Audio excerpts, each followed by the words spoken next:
ओम श्री गुरुभ्यो नमः।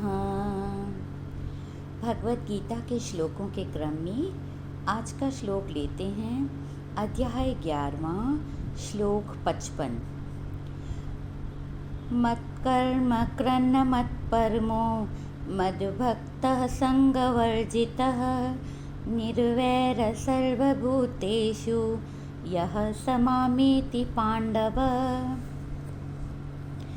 हे पांडुपुत्र अर्जुन, जो व्यक्ति सभी कर्म मेरी प्रसन्नता के लिए करता है वही मेरी प्राप्ति का अभिलाषी, मेरा परम भक्त है।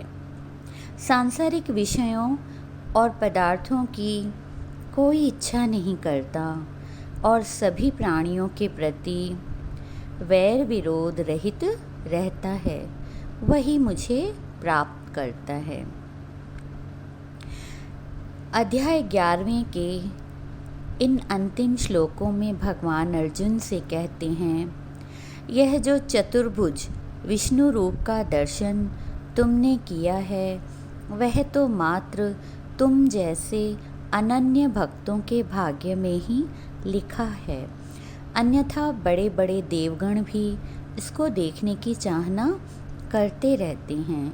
जो धर्मानुकूल निष्काम भाव से मात्र मेरी प्रसन्नता के लिए कर्म करते हैं, और अर्जुन जो कर्मफल को भी पूरी तरह से त्याग देते हैं, सभी जीवों के प्रति निर्लिप्त भाव से रहते हैं, मात्र मेरे दर्शन की अभिलाषा करते हैं, ऐसे अनन्य भक्तों को ही मैं प्राप्त होता हूँ।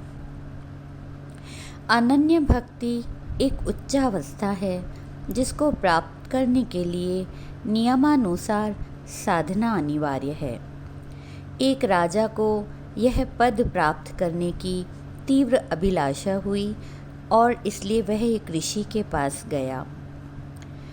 राजा ने सुना था कि ज्ञान प्राप्ति से ही मोक्ष प्राप्ति होती है, अतः उसकी इच्छा हुई कि मैं वह ज्ञान उपलब्ध करूं। उस ऋषि के आगे यथा योग्य भेंट आदि रखकर उसने दंडवत प्रणाम किया, क्योंकि गुरु, राजा, वैद्य और संत महात्माओं के पास कभी भी खाली हाथ नहीं जाना चाहिए। राजा ने बाद में सुयोग पाकर अत्यंत आदर और विनय के साथ कुछ प्रश्न पूछे। पहला प्रश्न, स्वामी बताइए वह क्या है जिसका ज्ञान प्राप्त करने से मुझे सर्व ज्ञान प्राप्त हो जाए। दूसरा प्रश्न, एक ऐसी भक्ति बताइए जिसे करने से चारों पदार्थ धर्म, अर्थ, काम और मोक्ष प्राप्त हो जाए। तीसरा प्रश्न, एक ऐसी वस्तु बताइए जिसको धारण करने से मैं सभी को पराभूत कर सकूं। चौथा प्रश्न, एक ऐसी सेवा बताइए जिसे करने से अखिल ब्रह्मांड के जीवों की सेवा होती हो। पांचवा, एक ऐसा धर्म निरूपण कीजिए जो सदा मेरा धर्म बना रहे और मेरे सभी विकार दूर हो जाएं। छठा, वह एक ही कौन है जो सारे कुल का नाम उज्जवल करता है।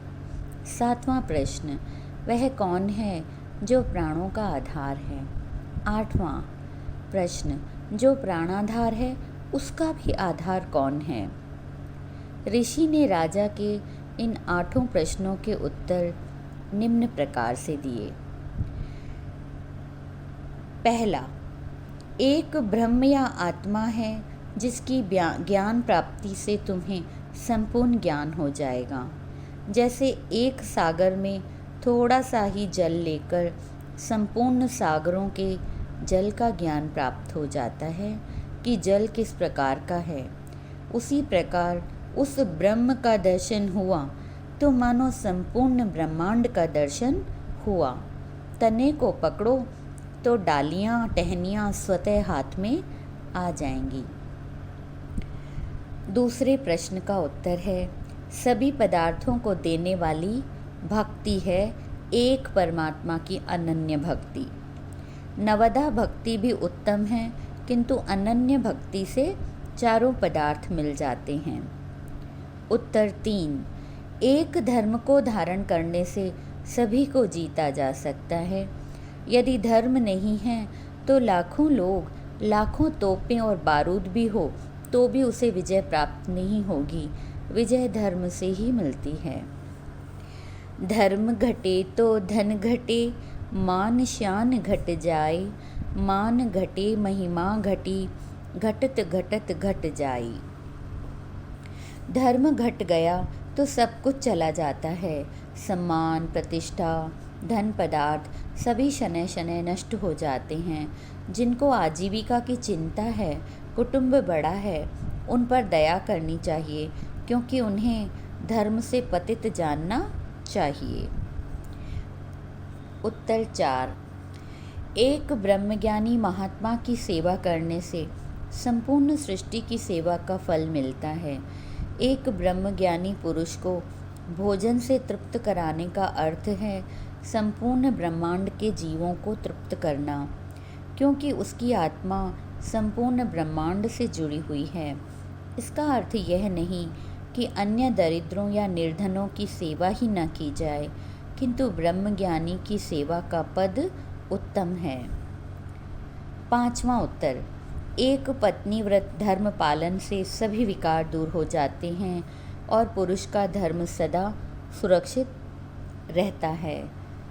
जैसे स्त्री के लिए पतिव्रता धर्म उत्तम है। 6ठा उत्तर, सारे कुल को उज्जवल करने वाला सुपुत्र है। जैसे एक ही चंद्रमा रात्रि का संपूर्ण अंधकार दूर करता है और लाखों तारों से भी अधिक प्रकाश फैलाता है, उसी प्रकार सहस्त्रों अवगुणों से युक्त अनेक पुत्रों की अपेक्षा एक गुणवान सुपुत्र उत्तम है। उत्तर 7, प्राणों का आधार अन्न है, वह ब्रह्म स्वरूप है।